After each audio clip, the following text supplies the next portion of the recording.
Hello there guys and welcome back to the channel. So in today's video we're going to be talking about 2023 champions because we did rank them obviously half a year ago. But it is interesting to see how the perspective and opinion of the champions have changed and aged, because some of these champions just have had more time to establish themselves. Some of these champions have received buffs, and some of these champions have just kind of faded away for one reason or another.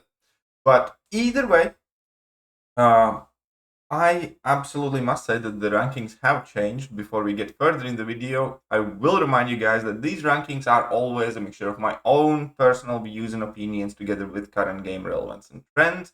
We all look at the game differently, we value different things, and in these lists I prioritize the desirability, the chase factor, how actively we see these champions at highest levels of power in the game modes where people do compete and typically tend to spend catalysts on for them.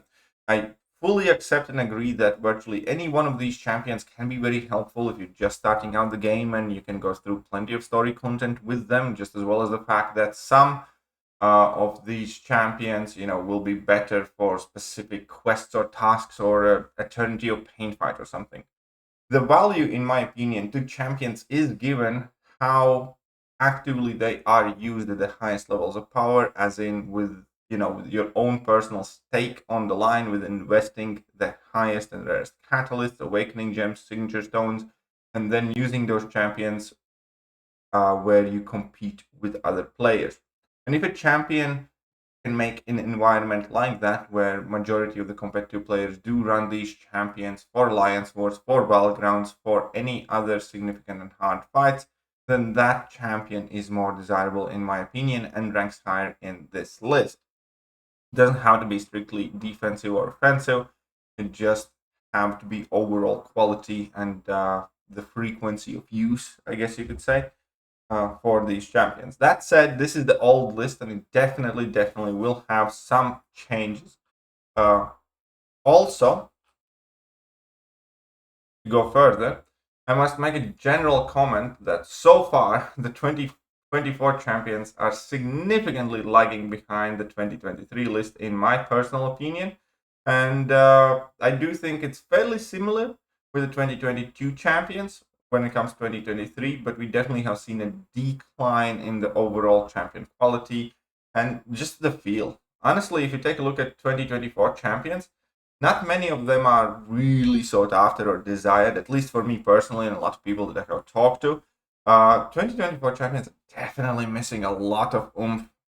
They're just becoming yet another champion that does X, Y, or Z. It's not that people are excited for these champions to the same degree as we were about the previous ones. It has a lot to do with Kabam's focus on bullshit defensive mechanics, like Serpent and Bullseye both are absolutely the champions that should not exist in the game and make it actively worse, in my opinion. And that's not even discussing that, defensive value. You can have a champion with plenty of defensive value for them not to feel so abysmally wrong and bad to play against. A good example could be Photon herself. Photon is inevitably a very tough defender, also a champion that utilizes one of the mechanics that I absolutely despise that Kabam has started to employ, which is taking away your masteries. But at the very least, if you play against Photon with a random champion, you can get her down. It's going to be a hard fight if we do not have any bugs or major AI issues, which we often do. You can fight Photon with a random champion. You can fight Photon with a fan. You can fight Photon with, I don't know, Will Vision or Kate, or you can fight Photon with just about anybody. Obviously, there will be variances in speed and room for error and everything else. But at the very least, you're not going to be dying to level 1 or level 2 block damage or some bullshit mechanic like that. And 2024 has definitely taken to the next degree, where even the good counters, even champions that are released, quote unquote, to counter, let's say, Serpent or especially Bullseye, still end up taking damage for most part, because you either block that level 2 because you can't pretty much dex it fully, or you can't push him to level 2, and if you're not using a bleed immune, there's going to be tons of bleed damage, and he crits through block. It just feels so bad. So yet again, I hope Kabam drastically changed the direction with champions they're making. But I think it's doubtful because of the bullseye's balance changes basically being meaningless. I think Kabam is making a grave mistake that could potentially ruin this game right now.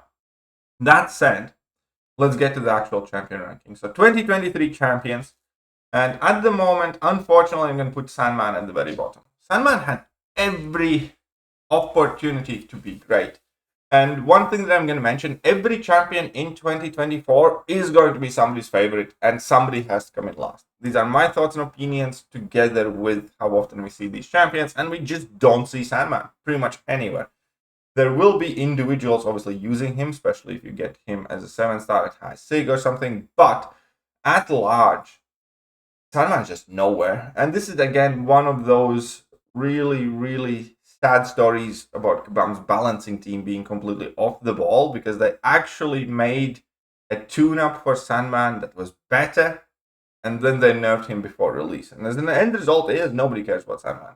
He doesn't have enough defensive potential to be anything significant, and he just is not anywhere good enough to compete in the science class with the best of the champions. Again, there have been and there will be some very specific fights or situations where Sandman's great, but ultimately, is he a champion you can be investing catalysts in when you can choose Silk and Titanium, Hulk and Scorpion and Photon and tons of others? Absolutely not. So Sandman definitely, I think, is at the very bottom. We can debate whether Sandman is the worst champion or the second worst champion of the year, which I, at the moment, actually think is Moondragon, because Moondragon is just mediocre. Again, there's just absolutely no reason to chase her or be excited when you acquire her.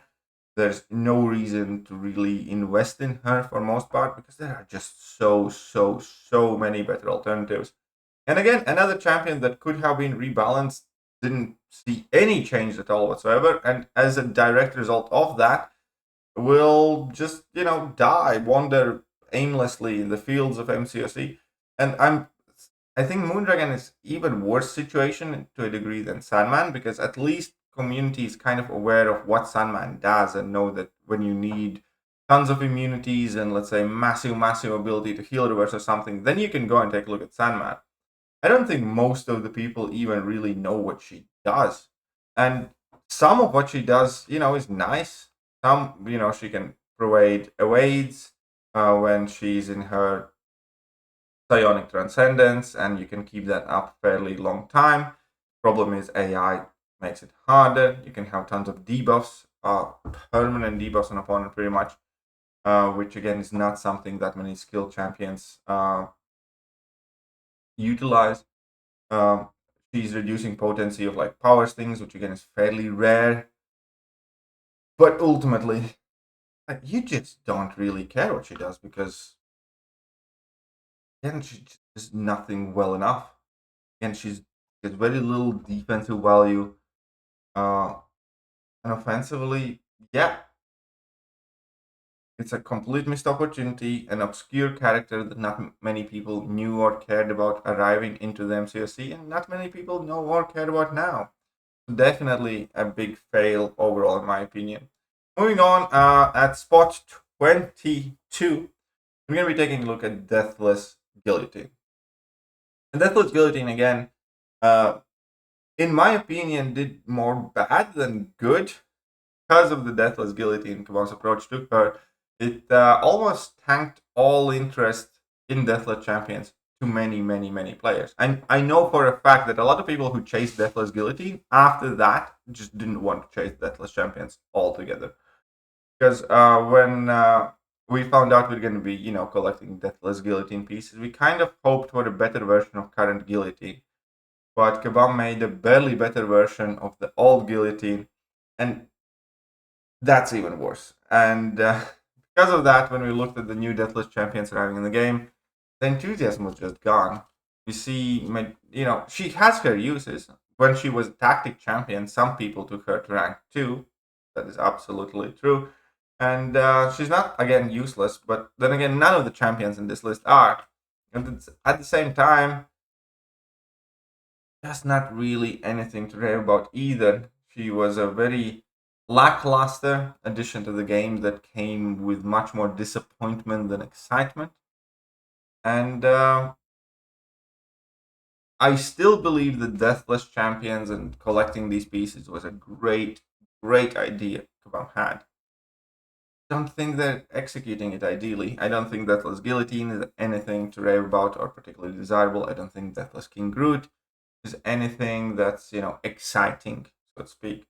And I think Kabam's blowing it right now. I personally, obviously, will still collect the Deathless pieces because I am interested in the Thanos at the end of it. But Deathless Champions themselves, very little interest in, and expectation is virtually non-existent from them. I'm gonna get them. I'm probably gonna get them duped with the Ring of Suffering and whatever else we have to do. But they're probably gonna stay at rank 1, rank 2 max if we need them to use for like a really hard challenge. But they could have done so much more and so much better. And they did diddly squat. Moving on, next spot is Gladiator. And Gladiator, again, arrived in the game as a massive fail and disappointment, as a meme for a very long time. He was the Summoner Choice champion, and he was undoubtedly one of the 2 worst champions released that year. It was kind of disgusting how they did him dirty. Community got absolutely disappointed with the champion, and rightfully so, because it doesn't do anything special. He's not anything special. He's like mediocrity incarnate. I was never the biggest Gladiator fan when he won, and after he arrived, I hate the champion. I don't want anything to do with him, though. He got a bit of hype when he got buffed, and don't get me wrong, he did inevitably and absolutely get better after his buff, as reflected in the change of the ranking. I just don't think he got good enough. I think a bunch of people did rank him up after his tune-up and regret it now. I think we're not going to see him too often. I think if you have ranked 3 the Gladiator, then you just very much like the character or something, but just not a great champion, objectively speaking, even after his tune-up. Especially for being community choice champion, he's just such a disappointing existence that haunts this game to this day.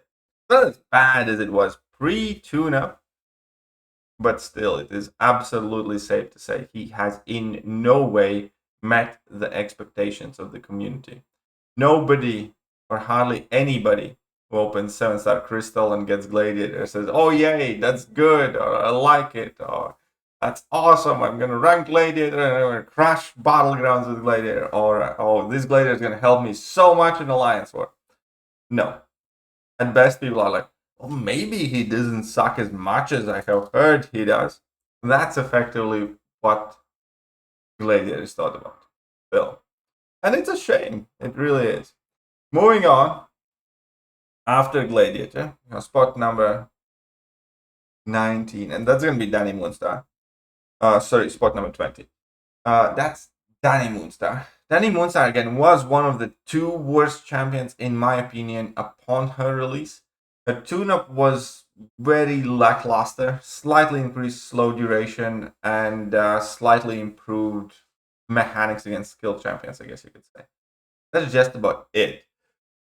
But Danny Moonstar, in my opinion, has gotten a little bit of life back into her, and I actually see her from time to time being used by players with the reason of increasing the cheat death mechanics and the fact that she kind of like can kill those immortal champions or indestructible champions, and then obviously is Nick Fury counter, who is ever so present in the game. Let's face it, Nick Fury has been in, Nick Fury is in Gladiator Circuit. Nick Fury was in Eternity of Pain. Nick Fury is in every Alliance War defense, pretty much. Nick Fury is in every Battlegrounds, like almost always. And being able to counter him well and fast is already kind of like a fairly significant thing. And then on top of it all, she's getting a few more matchups that she can do reasonably well in, I guess you could say. But at the same time, I don't think she's anything special. I don't think she's anybody's, go-to champion for much, or that anybody is particularly chasing her. It's with Danny Moonstar, it's yet again the situation where people are just making best of disappointing situation for most part. And again, I know that there are some fans, and again, I will remind to everybody that every single champion that we are discussing here has uses in the game, and every single champion that we are discussing here will be somebody's favorite. So please, if I don't value your champions as highly, don't take it personal, number one. And number two, remember that not everybody can be in top 5, for instance. When you do rank these champions, somebody has to be on top and somebody has to be on bottom. And I objectively think that every single one of the champions mentioned so far deserves to be in the bottom half of the 2023 champions. 2023 champion number 19, Morbius. And again, very kind of disappointing story. Like every single champion in this list effectively is from the book of could have been or almost was or like, all right. And that's kind of Morbius. Obviously, Morbius got a lot of hype upon his release, and that primarily was, well, a hype job, number one, because he was wildly available. Everybody doing that triple double track thing he got him. Number two, he got released effectively as a tactic attacker, and that's helped him to see the game and reach playability status for quite a while. With the sugar pill tactic going around, he was decent. He was good. He was used, and then the tactic went away, and so did Morbius. To a point where today you hardly ever see him. You can kind of see why. All of his base stats basically suck. There's nothing that's in the green. So it means everything is average or under average, including HP. Utility-wise, there's not too much going on for him either. Matchup-wise, it just doesn't counter that many of the biggest problem champions, and he's one of those level 2 nuke champions, but unlike some other level 2 nuke champions, his base damage just sucks. His bleed damage is abysmal, and if your level 2 fails to kill the opponent, or opponent has some mechanic that can prevent you from, throwing level 2 freely or something, he's absolutely useless as a Groot. Because he's pathetic without that massive level 2. And extremely one-dimensional champion for most part. And he just got left behind. There are just, again, so many better champions to choose from in science class than Morbius. And again, I know people that like Morbius. I know people that try to use him as much as they can. And even they admit that, it's a personal preference. Not that they are the best option. It's just that they want to use that champion because they like Morbius. That's about it. Not a great job here yet again. Moving on with Vision. Again, another champion that did in fact receive a tune-up that a lot of people were quite excited about, and then it kind of disappeared. There's just, again, no Will Visions running around. Only time I see Will Vision or fight against Will Vision is in some monthly event quest or something. That just means it's just, again, not that sought after, needed, or successful as a champion. She is one of those, again, champions that are utilizing the pesky special precision release timing mechanics, which, again, I don't think is the greatest idea Kabam has ever had. If anything, those time right to release level 2 to get bonus effect things are making me want to play any champion less than more. The champion has to be like very good for me to actually properly learn timing with them, and I think the same goes for a lot of people. And Will Vision isn't Kate. Will Vision isn't good enough, I'd say, for that. And again, anything and everything she does, kind of have better options for, considering the fact that she has absolutely abysmal base stats. Everything aside prestige kind of sucks. Like her HP sucks, crit rate sucks, crit damage sucks, armor sucks, but that can be mitigated. Block proficiency kind of sucks. And also that her damage loop has a set length that effectively means that your Will Vision has to be ranked up as high as possible in order for you to be able to actually close out fights efficiently. And that automatically requires quite a bit of leap of faith. You need to believe that you will use Will Vision a lot to, let's say, take her to rank 3, which she doesn't even exist as a 7-star, but you guys know what I mean. That alone is also a big enough problem for Will Vision, because being a champion with a specific range, not being out as a 7-star immediately tanks her stocks. And she obviously got released towards the first half of the 2023, not out as a 7-star yet in any other way. And as a 7-star, I do think we would find her somewhat more appealing and popular, but currently, just not it. Just not quite it. And again, wasting an ascension or using an ascension on her, you don't see many people do that. Moving forward, champion that has fallen quite a bit in my opinion, and that is Lady Deathstrike. And I'm saying that as somebody who has 7-star rank 2. I still like the character. It's again that just, number one, tech class receive better champions, why through buffs or releases. Number two, she just doesn't. I can appreciate the unique nature of the way she does damage, and that's great, but it'll do well. She's on the slower side, which doesn't help her. And then there's the second problem where she does counter most of the mutants kind of well, just not well enough. Like more recent addition in form of Prowler, for instance, counters more of the mutants better. Nimrod, whoever he counters, he destroys. Lady Deathstrike, you still need to work for it. You don't get that sense that you're using a champion that's busted. She's solid, she has her place. I do like some of her mechanics, and there are some metas where we see her because she does have that access to Rapture. Some metas she has been strangely good defender as well at times. But overall though, I look at her as a champion that's almost really good. Just isn't. Just missing a bit. Like if she, for instance, stopped the weight, was immune to domino crit fails, which she isn't. She can still take domino with hardly having any crit fails, but it can still appear here and there during the special attacks, depending how many armor ups you have. And she's just not quite there. Again, with preventing wades or bypassing miss and stuff like that, she could be there with slightly more damage, but she just is not. The coolest thing about Lady Deathstrike, though, is that she does have some very, very quirky uses. For instance, the ridiculous amount of debuffs that she applies consistently is fairly unique in tech class, and synergizes quite well with their despairs and inequities. And on top of that, she can go absolutely nutty, for instance, in incursions. But all of that is significantly less relevant in this game, unless a champion is very, very good for either Battlegrounds or Alliance War, or ideally both. They automatically lose a lot of their value, because those are the game modes that provide you with the most catalysts, where you can earn the most catalysts, and where you actually have some stakes if you lose. Where you can take any champion in the quest, and if you get KO'd, it's cool, you have 4 other champions with you, and there's no penalty for that involved.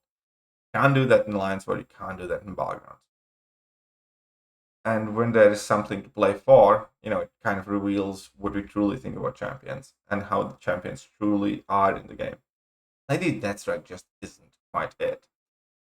If the game was more recoil friendly, I do think obviously she would be significantly better, because she is one of the most recoil compatible champions in the game, but it isn't.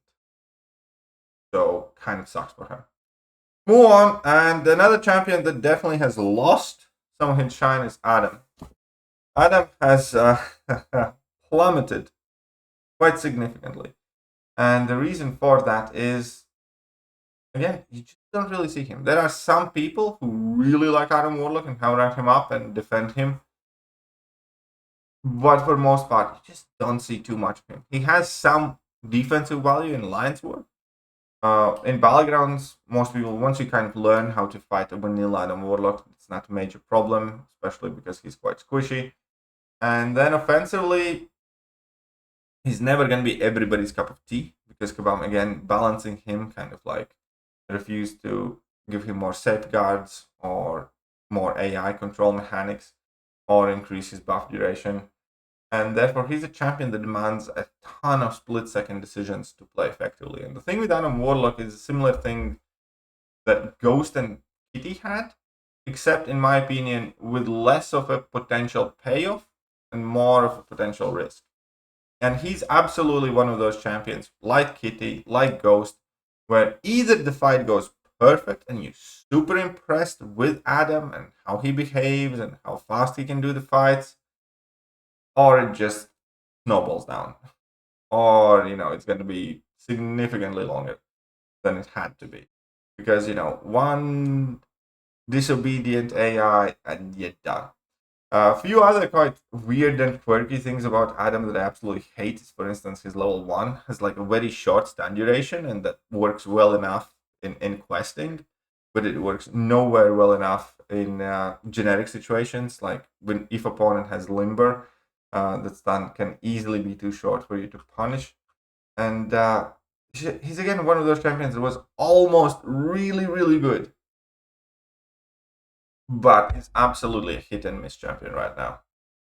Still better than all the other champions I mentioned on this list, in my opinion, because there are more people ranking him and using him now and then. There are definitely not many of them. Right, let's move on. Shield. Shield would be in spot number 15. And my opinion of Shield has slightly improved. Again, I think the best way to describe Shield is solid. Not awful, not amazing. There's a lot of kind of skill qualities incorporated with her. She can tank a lot of hits in block, which is quite awesome. Again, has her cleanse charges, has damage over time effects, has tranquilize, so she hinders debuff application and can be used in like matchups where it's important to get rid of debuffs. She has dots. She also can kind of ignore Unstoppable, not as well as Valkyrie, but still. And ultimately, she's also okay defender, where you don't want to parry against her, or you can get bled a lot, and those cleanse charges can be very frustrating and annoying. So she's all right. She's a champion that I can openly say is like fine. I don't think anything's massively wrong with Shield, and I don't think there's any reason to be super hyped for Shield. I mean, again, it's not necessarily something you'd expect from a Kabam original that they are allegedly so proud of. You would imagine that they want more people to love this character because it's, their brainchild. But she isn't. I would, say she's mediocre. Solid, she's fine. And keeping that in mind, that this is in perspective of other champions in 2023, and 2023 was a relatively strong year for the champions. Even though I have been harsh on a lot of the champions that we're discussing so far in the list, again, we need to keep in mind that Shield, for instance, if we were to take a look at 2024 champions, I'd probably rank her like 5th best one so far.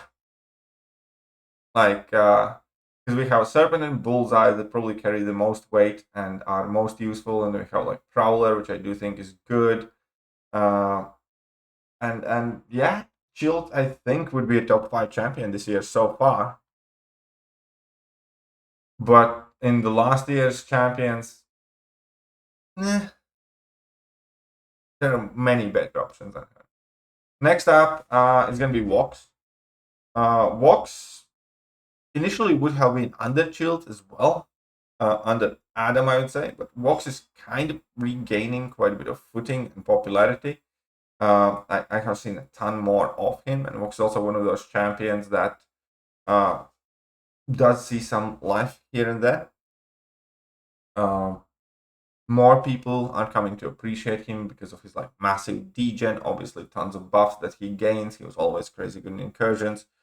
I might be slightly overestimating Vox. I would absolutely not be, offended if we ended up dropping Vox a couple of places. Let's say, somewhere in between Adam and Shield or just below that. But currently in the game, Vox is getting low, Vox is getting ranked up, and we do see more of him in Alliance War because he's a tactic champion dealing with some of the trickier matchups. And yeah, I have been hearing a ton of good feedback recently, specifically about Vox. And then a champion, Kindred. Kindred had a very interesting arc thus far. Again, unfortunately, just like most champions in this side of the list, I do think Kindred's yet again another missed opportunity. And that's kind of funny split because I think every champion from spot 12 onwards is good and has solid use and effectively, has been successful. But I don't think so about Kindred because again, they had a chance to tune him up offensively. He's absolutely abysmally bad. Even in the matchups where he's good against, or perfect against, he's just too slow. He really, really is. And there's no way around that. Therefore, you hardly ever see Kindred used offensively. It's pretty much like using Korg on offense, which pretty much should never happen. But at the same time, we do see more Kindreds recently, and people have ranked him up. And initially, when he came out, he was an absolute terrifying defender for about a month. And then people learned how to punish his level 1 and kind of got more comfortable with his mechanics. And now he kind of is mediocre defender. He's on the better defensive side, but he's nowhere close to the class of defenders like Bullseye, Photon, Serpent, Onslaught, yada yada yada. The reason for that is once you get used to fighting Kindred, typically fairly easy. You can use just about any champion to kill Kindred, unless you're obviously feeding Mystic Dispersion like crazy, but you don't need anyone special to fight against Kindred. Like, I use the most random champions to kill him often, something, I don't know, Juggernauts and Hates and Tigers and, virtually any science champion destroys the guy, and plenty of tech champions. I killed him with like random warlocks and that's why he's not as potent of a defender as some of the more recent ones. And then that comes with completely abysmal attack. The saving grace for Kindred is his sig ability and the fact that if somebody messes up against Kindred, they'll take damage, and a lot of it, and fast. The big downside of fighting Kindred is that you can nuke him. He's nowhere near a Mystic tank either with, under average health bar. So ultimately, I think it's fairly fitting placement for him. We do see him in Alliance Wars. He does get kills now and then. We do see him in Valorants now and then. But just not that guy. He's just not Serpent. He's just not Bullseye Photon. He's just not those other guys. He can catch you, but it's more so when he catches you. When AI does something weird or he parries you trying to punish his level 1 or something. But he, by himself, again, just has far too many. He doesn't require a counter. And for being a defensive-only type of champion, it doesn't need like a specific counter or set of specific counters. That's not good enough anymore, especially with the influx in, the massive pain in the bum defenders. And that will conclude the list of 12 worst champions released in 2023. So here we can see how the list have changed. There are definitely some major changes there. As you can notice, for instance, Shocker pre-tune-up was ranked extremely low. He definitely got a massive resurgence, and we're going to discuss that in a separate video. But this is what I believe. And now, let me know in comment section how much you disagree with me. I'll catch you guys soon. Bye-bye. Hello there guys, and welcome back to the channel. So we have all the information about the next